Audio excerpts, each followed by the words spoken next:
All right. So why are we all here? Well, I hope some of the reasons are simple, like we're here to see colleagues that we haven't seen in a while. We're just want to be a person out in the world again, get out of the house. Hopefully also to learn something and be inspired, which I know that's on us. That's our job right now. And to get a behind the scenes look, I hope, at an experience that some folks have every day that we can't normally get to see. So I hope to be able to do those things for you all today. And Kristen is going to introduce you to a little bit of Lifespan. Thank you all for being here, listening to our intranet presentation at Lifespan. This was a huge project for us. We rolled out last year. I think it's been a year and a month that the new intranet has been running, and we're really happy with it, working with Oomph on the design. To begin, wondering how many people are familiar with Lifespan? Just a show of hands. Pretty much everybody. We're all Rhode Islanders, yeah. Yeah, Makes sense. Yeah.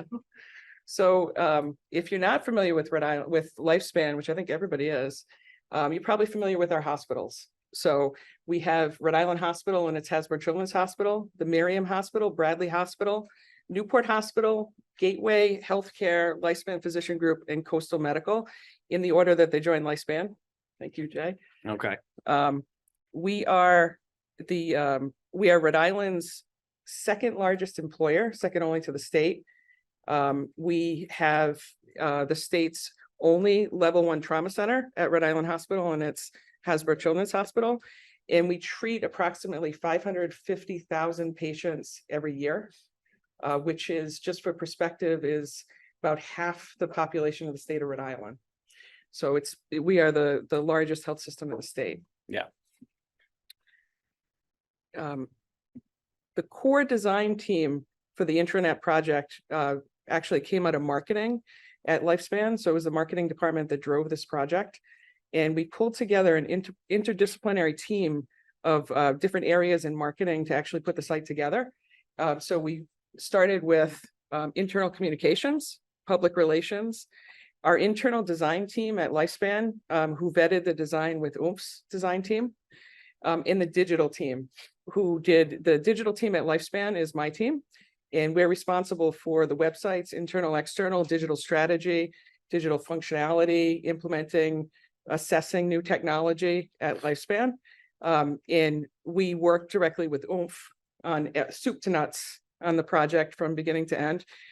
Huge lift on the Lifespan team. And I want to recognize 2 members of the digital team who are here today, Lydia Rogers and Sarah Santinello. Okay. Who did a ton of work on this project over 18 months. And not here is Chris Cioni. So you're gonna pour a little bit of water off for Chris. On this lovely floor. He couldn't be here. He's on daddy duty today, but Chris was our point of contact with Oomph throughout the entire project. And he did just a tremendous job keeping the project on track. And we actually rolled out the intranet. It was an 18-month project. We rolled it out within 3 weeks of our projected rollout date at the beginning of the project, which was really something for us. And that has to do with Oomph too, in the work that they did for that. Yeah. But this project could not have happened without the digital team. We chose Oomph as a design partner at Lifespan. We've had actually a pretty long relationship with Oomph. We've been working with Oomph for probably over 15 years. Long time. A long time. Yeah.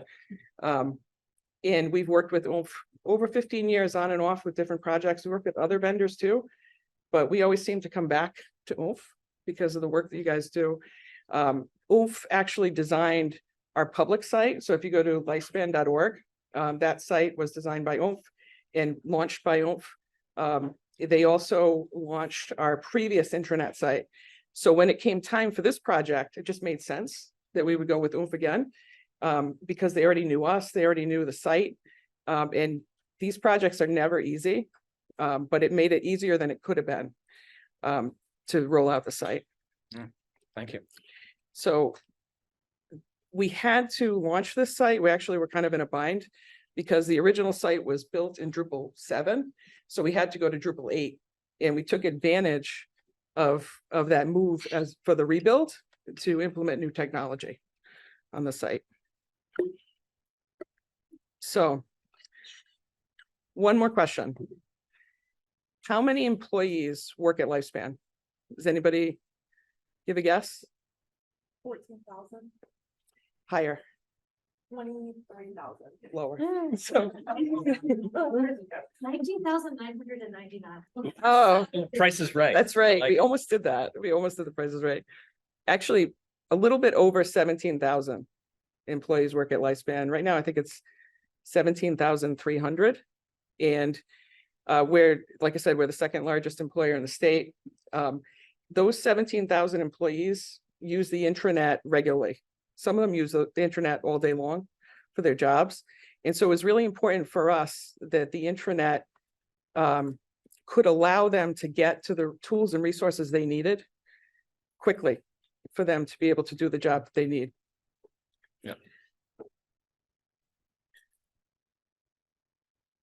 So, and these, you know, these 17,000 employees need an intranet to help them deliver all that care that Kristen's talking about. And in a hospital setting, digital tools are critical for patient care. Care is delivered primarily in person, of course, but there are still many digital tools behind the scenes. So at the beginning of this partnership, when Oomph started to research the needs and goals of this intranet redesign, we needed to understand these 17,000 people. Some we did get to know individually, but in large part, we had to understand the distinct groups of people that use the intranet every day. One of the early exercises we conducted was to start to determine who those audience groups for the intranet were. How are they different? How are they the same?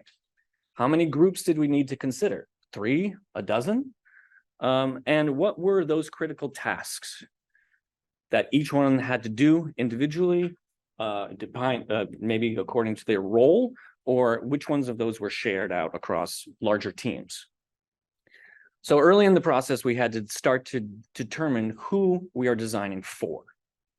So with some research and some thinking and collaboration with Lifespan, of course, we defined the following 5 critical groups. We had clinicians. Well, these are the doctors, the nurses, the specialists. These are the employees whose primary job it is to provide patient care, and they directly interact or maintain patient information. Support staff. These are the employees who are part of the business teams. They typically don't have their own computer workspaces, so the challenge for them is picking up where they left off and carrying their login credentials with them everywhere they go. I'm sorry, I said business, but support staff to the clinicians themselves.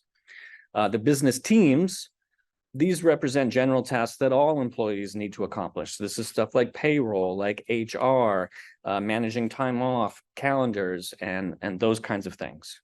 There's a whole group of managers as well, of course. These are folks who use the intranet for themselves, but they might also schedule other people. They have to onboard new staff. They have to manage and train staff as well. And then separately, the web admin team needs to keep this all running behind the scenes. These are the folks who manage content all the time, keeping things up to date, both on the public and on the intranet side of things. And so once we understood who these folks were and what kind of groups they were part of, we had to then start thinking about what were their important tasks? What are these jobs to be done? So we solved that first bullet by defining the groups. Now we needed to define the second and third, and that's where jobs to be done starts to come in. These are tasks, common things employees need to do daily, weekly, but sometimes even just occasionally. So we conducted a wide employee survey, as well as individual stakeholder interviews to find the pain points that people had with the current intranet, what their preferences were for news and information topics, and what their critical tasks were. Now, to back up for a moment, I wanted to answer the question of how did we find those critical tasks? Well, we did a lot of things. Some tasks were obvious. Anyone who works in a hospital system for some time understands the tasks that are involved day to day. But we had to look far and wide to make sure that we were including all of the possible tasks for different job roles, particularly the roles for the personas we previously defined. Then we ended up with quite a few. The research efforts went into a few common activities, things for the designers out there that most of you should be familiar with. But mainly it was the stakeholder interviews that proved to be the most helpful and started to create a sense of empathy for us throughout the design process. So all of this research started to paint a picture of what the internet needed to do to be successful. We had a long list of pain points, which were opportunities to make the internet better for people, but we also had a long list of items that we should not change or should remain as performant and as intuitive as they were previously. And so these were some of the things that we needed to get right.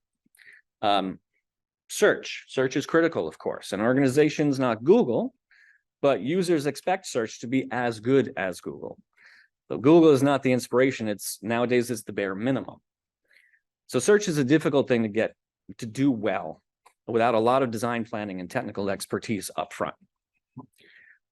For an organization like Lifespan, the staff directory was hugely important. Finding people either by name or department needed to be seamless and quick.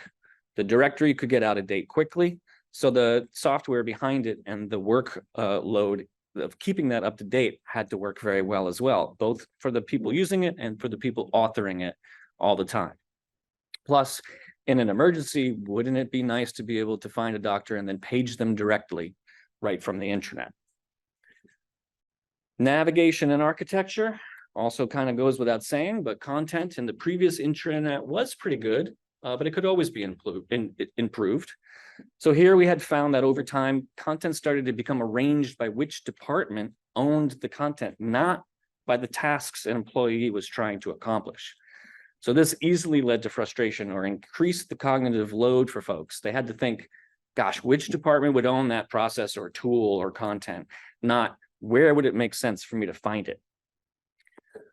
Personalization and favorites. From its first inception in 2010 or so, the Intranet had a concept of personalization with it, with bookmarks tied to individual employee accounts. And we had to keep that. That was a critical thing that we had to continue to get right and improve upon. Single sign-on, Kristen wanted to remark on. Yeah, single sign-on. This was probably the biggest change that we needed to make from the previous site to the new one, because the intranet before this one wasn't available off the Lifespan network. So employees actually had to be at Lifespan, pretty much sitting in a seat wired to the network in order to get to the intranet. And that proved to be a real problem for us because the employees started going remote, particularly with COVID. It was a big pain point during COVID and trying to get information out to employees using the intranet. We actually had a lot of workarounds by posting content on the public site because a lot of employees were remote and couldn't get to the resources right away. So one of the requirements that we had for this project was that the site would be available anywhere from any device for employees.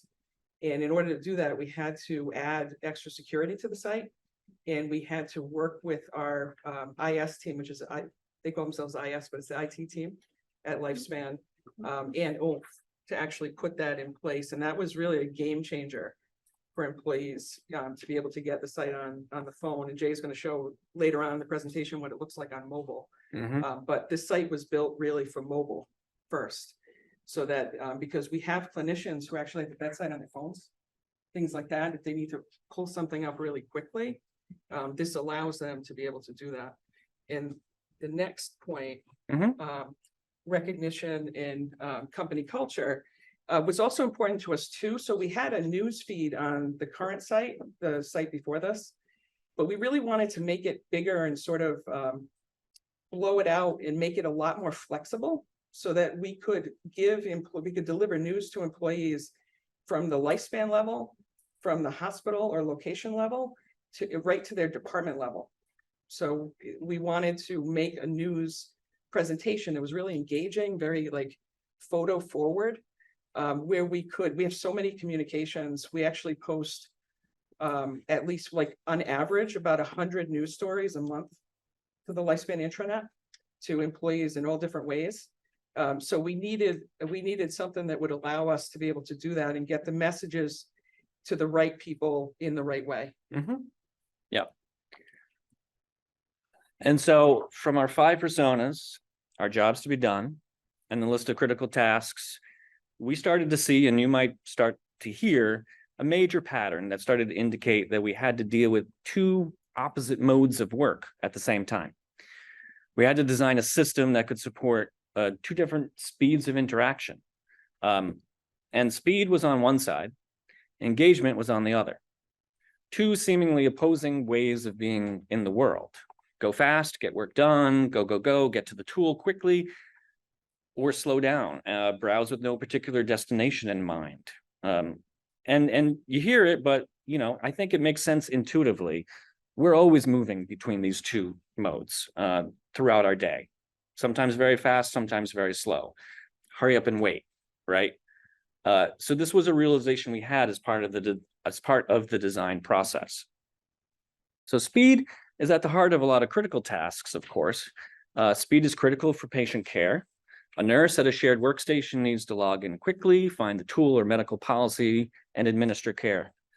Time is critical for other employees that have many things to accomplish in a day. It's critical, but maybe not quite as critical, right? Work is still work. You don't want extra clicks. You don't want a search that doesn't work as you expected. You don't want slow page load times. And management doesn't want it either. So we all want efficiency and speed. Engagement is slower and the intention is different. Speed is for tasks. Engagement's for exploring, for discovery. But this is how company culture is communicated and absorbed. This is how people catch up with department and company news, as Kristen was saying. This is how they find events to attend or view a photo gallery from a recent event that they missed, or browse a bulletin board to swap items and information with other employees. So you can't have an intranet that's all business, just like you can't have an intranet that is no business. So two, on the other side of things, when thinking about success, how do you measure these two modes of work? Those are very different too. So we needed to adjust our expectations and our metrics to capture both and apply them when it's appropriate. So for speed, it's all about getting people off the internet and to their tasks as fast as possible. That might involve a third-party application, probably does, and the internet becomes that lily pad that they use to hop from one tool to another. That means low time on site. That means a high bounce rate, minimum number of clicks from point A to point B. For engagement, it's the exact opposite. Discovery takes time. And an employee, when they have that time between tasks or while on break, will circle around from pages like the news landing page to a single news item to a related event, and often back to the landing page again. Their journeys are often circular instead of direct. Or they will come into something like the bulletin board and then stay there, not straying from exploring within that certain content type within the time that they have before they have to go get work done again. So we not only had to adjust our expectations for the measurements of success, but we had to think about and adjust the way the design would work and support both of those modes at the same time. If there was a low time on site, great. That's a feature, not a bug. People need to do work most of the time. But we couldn't design for speed alone because otherwise it would be a cold and tactical experience. So we had to make sure we had speed in the right places and engagement in others. As an aside, for the designers and UX folks in the room, this should sound familiar because it's not a new idea. In fact, Jeffrey Zeldman in 2018 coined a business term, he liked to say, the content performance quotient. He liked being snarky with terms like that because he used to say business people want to utilize, designers want to use. So anyway, he thought of it as the shortest distance between a problem and the solution.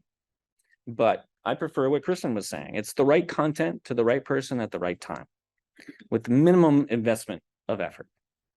So again, it's not a new idea. We didn't invent it, but I think the intranet that we're talking about is a great example of a site that has to do both at the same time.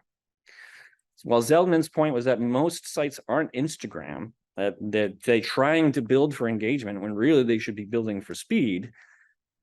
We did find, and I think it makes sense, that an employee goes through their day shifting back and forth from both of those things, sometimes within minutes of each other. So we'll start to explore and show how we did that in some of the screens that are coming. I swear they're coming. All right, so quickly back to the internet.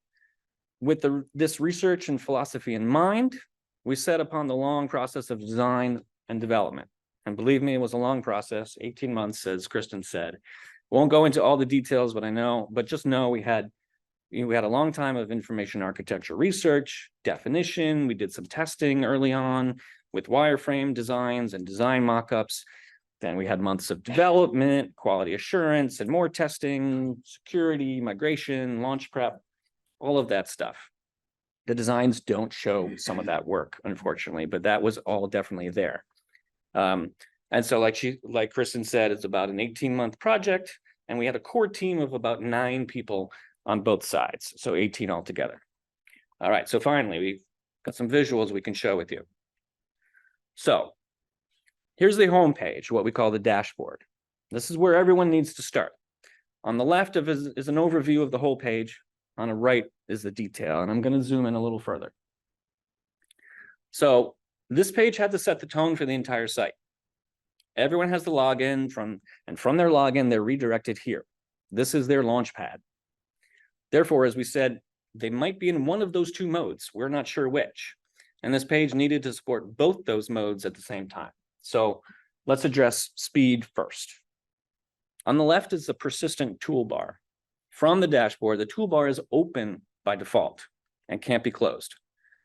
But it's present on other pages in a closed state. And this was done for 2 reasons. One, it teaches people what's located there without requiring a click. It just shows it. And 2, it gives access to some of those important destinations right away, again, without an extra click needed. The first 7 links in teal, the little yellow icons, are tools that the Lifespan team curated because they're important shared items by all employees. Everyone needs to access those. They're a mixture of tactical things like LifeWorks and company culture items like the Care Recognition Program. Below that are favorites. Favorites are user-generated bookmarks, and we'll explore more of that in a minute. So the sidebar is very tactical and intentionally designed to support speed. The top navigation supports speed as well, but in a slightly different way. You know, certainly navigation can get someone where they need to go, but that's not always enough. The language in the information architecture was specifically curated to avoid jargon and duplication. It should be very clear what section will contain a particular kind of content and what that section will not contain based on the other things around it. So a 2-tiered navigation system as well can sometimes be overwhelming, but I think we took great care to place the singular destinations in the topmost bar, along with search, and then deeper destinations and sections with drop-down menus in the main purple bar. So speed to a tool, speed to a department site, those are all present, but also alongside them are other things like news and events or education and training, which we think most people would take a lot more time with. So if we were to flip it and switch over to engagement, the rest of the page and below is all about company culture and that news that Kristen talked about. Since it's mostly headlines, even those that are moving quickly to get somewhere else might absorb some of what's happening and might pique their interest to come back later. This more important visual stories are at the center. They're supplemented on the right side with additional headlines, which scroll so people can see even more. If you go down the page, there's more news stories and status updates. A few content types for news here, including in the media posts, which link off to external news sites and announcements. Those are intended to be a little quicker. And then we have events as well, and a few free-form areas that the Intranet admin team can swap out for more timely content. So these screenshots are from last year, but around the same time, there was some Halloween photos to share, it looks like. You know, it seems small, but these photo galleries are fun and they're a super important part of sharing company culture and elevating the visibility of different departments throughout the system. So things like this are what some folks really crave to have a place for. If we pivot over to an interior page, notice that there's a lot of breathing room, there's space. This is intended to convey a few things. One, we hope this kind of space allows people to slow down when appropriate. The screen isn't full of stuff everywhere, so it should promote a sense of calm and organization. The organization of the page is allowed to be more clear when we have space like that. We have breadcrumbs in the corner, the favorites button opposite it, and the sidebar section navigation. They all should feel well organized, giving the visitor some clear direction for where they are and what they can do next. I mentioned favorites before, And you see on this page as well, here's the spots that favorites appear. The bar is now closed. I could add this page to my favorites if I wanted to.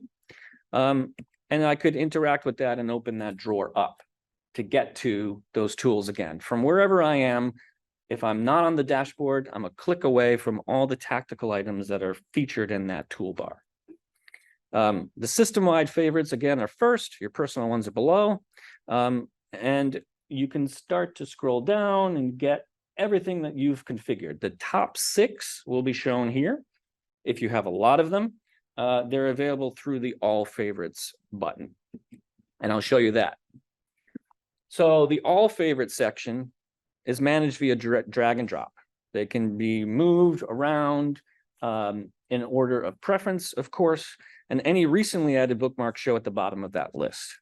A little bit of context is added to reinforce what that favorite is, what that content type, where it's coming from.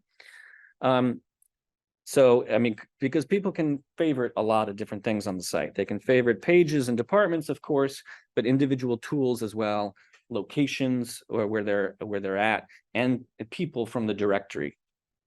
So these favorites were our way to allow personalization on the site, but tie it to someone's personal credentials. So again, we have the nurses at workstations sometimes that have to move around day to day. So that has to come with them because their favorites are not someone else's favorites. The things that they have to do day in, day out might be very different from someone else's.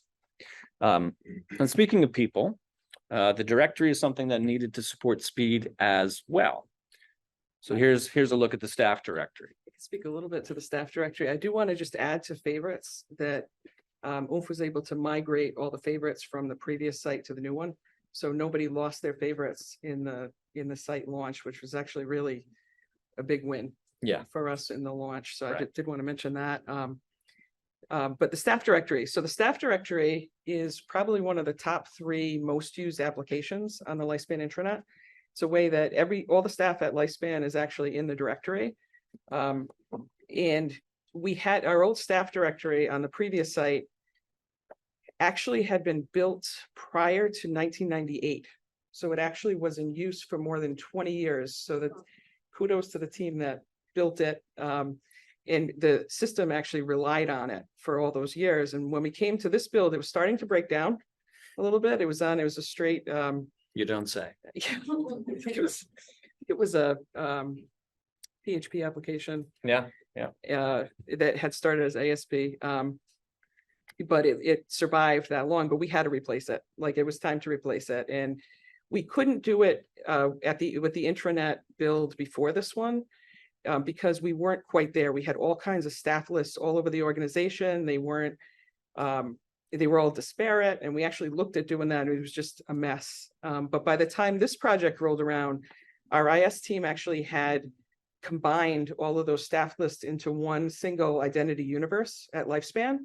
And so we were able to take advantage of that and actually use that same feed to power the staff directory, which was really, really cool. So Oomph worked directly with our IS team and the digital team to get this together. So the staff directory, talking about the design, last but not least, Keep going. Is similar to the other pages where there's a lot of white space. But the focus is really on the search bar at the top. We needed to post PDF lists for staff too, for red phones, emergency phones. The red phones at Lifespan are basically a phone system that works if the rest of the phone system at Lifespan is down. So those phones will work at the nursing stations. So staff need those lists. And also the emergency phone list. Those are actually just PDF links that we continually update with IS. Mm-hmm. So this would be a staff directory search for Kristen. Sorry, I used that term. It's a good term. Yeah, it's not a bad thing. Yeah. So this shows that you actually can search a staff directory by any term that's in the profile. First name, last name, you can search by department, you can actually search by phone number. You can do like a reverse phone number search in this. And I think scrolling down, one of the requirements from staff when we did the discovery here was that they could see as much as possible on one page. So they wanted to get as many results as possible on that page. So you'll see there's a little less white space Mhm. in the list, but it looks really nice on mobile. Mhm. And they also can filter by hospital, they can filter by department on the left if they get too many results. And I'll talk about paging in a minute, but you'll see the pager numbers are here for staff that have pagers, clinical staff. They can be paged actually right from the search results, which we couldn't do on the previous site. So a lot of times this is used by nursing stations at the hospital. Unit secretaries will actually use the paging to page clinicians to come onto the unit for patient care. And they can do that right from the intranet. This is the paging screen for this. We actually Oomph worked with our paging vendor to set this up. We had paging on the previous site for the staff directory, but we actually enhanced this site to make it more of a smart paging feature. So basically this site actually can tell if the person you're paging has an alpha pager or a numeric pager and send them the appropriate page so that they always get it. So that was a big step forward here Some with the custom work, yeah. staff directory. Yeah. So when this launched, we actually kept the old directory with the new one because people were so used to the old directory, we were afraid that it was too much of a change. So we kept the old directory there, and I was hoping for like 50% maybe of people that use the new one. But we found that at launch, it was actually 70% of staff chose the new directory. 2 months later, it was 96%. So people do like the new directory. Nice. Job tools. So I'll talk a little bit about job Yeah, tools. go for it. So job tools, we have about a little less than 400 job tools on the Lifespan Intranet.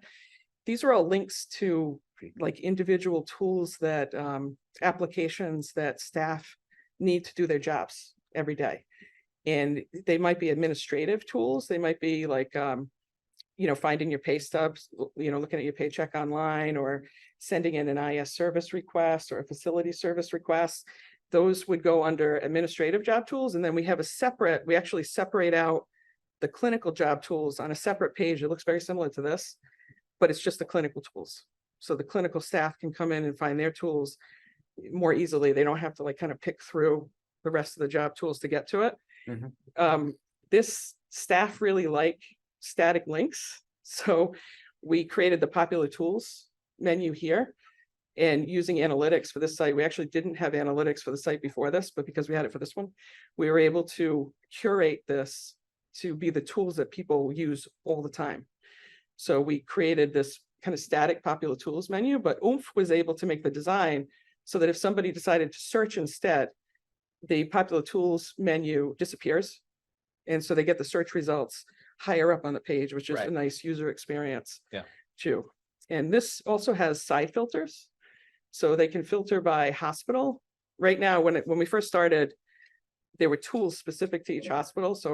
But right now, a lot of the tools are for everybody because it's changed. But they still can search for specific tools for their location. And they also can search tools by the type of tool and the role that they have to kind of narrow the list down. Yeah, and one thing I'll add to that, in both of those, just to go back a second, the default state, the state before someone interacts was really important. And we wanted to think about that and make that useful for someone. And that's where something like the popular tools come in to play, because before I even search, I might see what I need right there. So trying to be smart about that and do that in as many of these kind of real more tactical screens as possible, just makes a lot of sense. When we get into search results, there shouldn't be a surprise here. We're setting up patterns that we try to follow for every similar kind of screen. So search looks very much like the job tool screen, looks very much like the previous search staff directory search as well. Lots of filters, you're going to get a lot of results. So post search filtering, if I'm not going to type a lot of letters and I'm going to type cardiac, I should expect a lot of results. But I can always use the filters to say, well, I meant news, or I meant the department, or whichever that may be, so that I can support the search that I'm actually trying to do.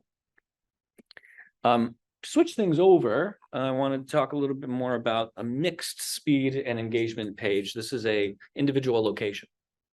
So we have separate pages on the site for each of the different hospitals, locations at Lifespan, and a number of different departments and services at Lifespan too. And we have almost 200 web producers across the system. So admins, at each of the different hospital sites, and also for different departments and services. And they actually curate their own content. They actually build their own pages. They maintain their own sites.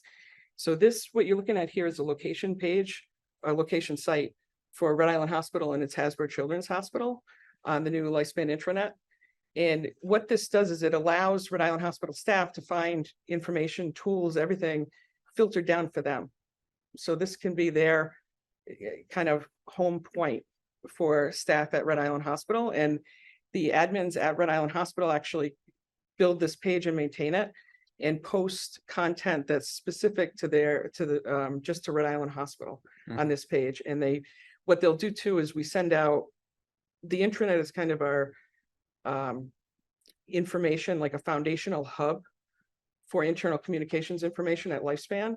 And so a lot of times they will post news posts here, and then they'll send out like a weekly email announcement with like the top headlines that link back here to this page on the internet, so the staff can get it both ways. And it was important for us to build the news engine here, that it could be filtered in all different ways.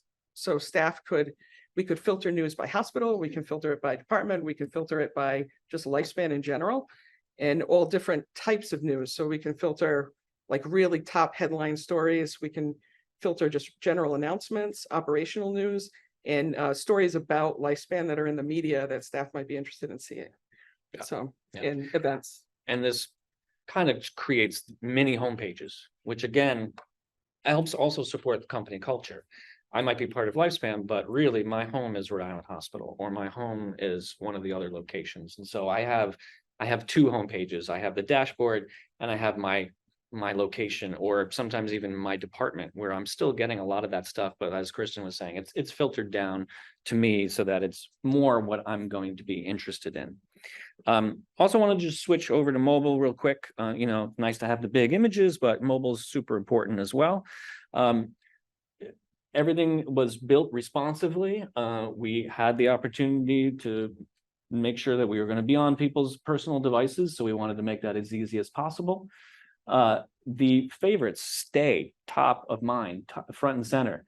The other navigation is off to the side instead, but my favorites is probably going to be what I'm going to be using the most on my mobile device. Those are the destinations I go to all the time. If I have this page, I can always remove it. And we also wanted to expose some of the other important links. We ended up turning those into icons to save space. It's something that is questionable sometimes because you don't know from the icon what that thing is. But again, this is something we knew people used all the time. So they would quickly learn what they were and understand that and be able to access that without an additional click into a longer menu. Notice the section menu in the regular, in the desktop view, you've got that left sidebar for your section menu. On mobile, we stick that to the left-hand side. So again, you don't have to go up into the menu to find it. If you're in a section and you want to navigate horizontally within that section, make it easy for people. So that same sidebar navigation becomes like a more of a tab experience for the mobile device. All right, education and training. So this is an example. One of the things that we wanted to mention too in this talk really was the differences for web producers at the different departments and the affiliates, and the tools that they had available to them in this new design that we didn't have available in the original one. So Oomph, when you looked at the homepage for the intranet a little while ago, and you saw all those different page parts, you saw the news page parts and the photo galleries and the sort of media cards and these kinds of cards here, those are all, it's very modular. So anybody who's editing these pages can pick which design element they want, which version of the design element they want, and they can put it anywhere in the page in any with 2, 3, 4 columns. Mhm. This is an example of a page that our team actually put together. It's basically to kind of pull out some of those education and training applications to make them easier to see for staff. And we're using this layout, God bless you. We're using this layout to do that in very visual, so that people can see them right away by seeing sort of the logos that go with those particular applications, Mhm. and kind of go through the list. So we did that with this, and we also did this with a request a service page. Things like all the things that you have to request online, like IS services and anything else. I'm like drawing a blank A right now. pager, maybe? So many things. Yeah. But we have stationary requests, facilities maintenance requests, things like that. We did a similar page for that.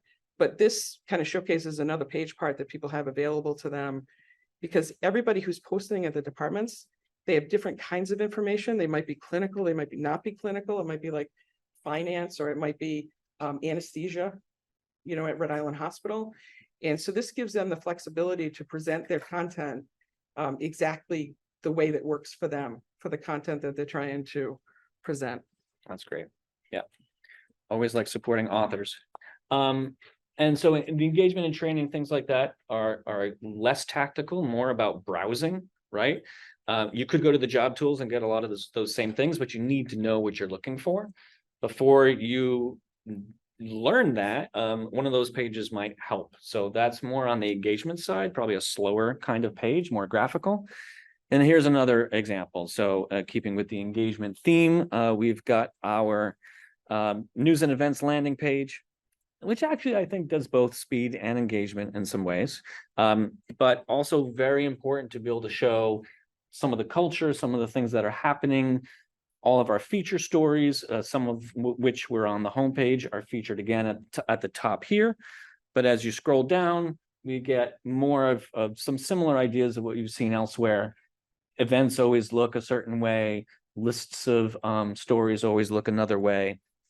And they start to have a more distinct look across the site. So you always recognize an event post, you always recognize a news post.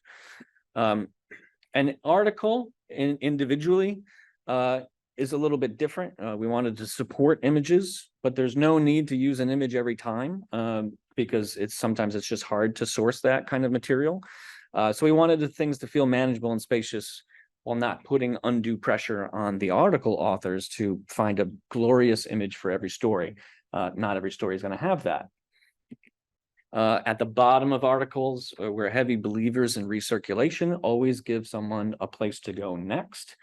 So we have a lot of those modules, and we repeated those at the bottom of these stories to make sure that people could find similar content or relevant and new and topical things once they've read the story above. Events are not too different. Here's the same header design basically, but without an image. And even without the images, I hope the pages still look pretty nice. Bulletin board we mentioned. This was new. The site previously had a much older bulletin application, I believe, right? This is Lifespan's, basically, that's really supposed to say this. It's Lifespan's Craigslist. Yeah. Craigslist, basically. Yeah. Is our bulletin board, and we had the one that we had actually did kind of look like Craigslist back when. And it was one of those older applications that had been built, like I think it was 1999, maybe, that the bulletin board originally, very well used. Pretty much anything you put on will sell. Bulletin board on Lifespan, everybody reads it. So Oomph rebuilt our bulletin board to be able to kind of bring it into the modern age, since the old bulletin board was showing some cracks after 20 years. Sure. Yeah. And it's, it's one of the things I think we did towards the end of the project, and we're like, all right, is anyone actually going to use this? This gets a lot of use. 17,000 people, they use it quite a bit. So it's really nice to see that. Okay. And that's all the visuals we had to share with you. Thanks for listening.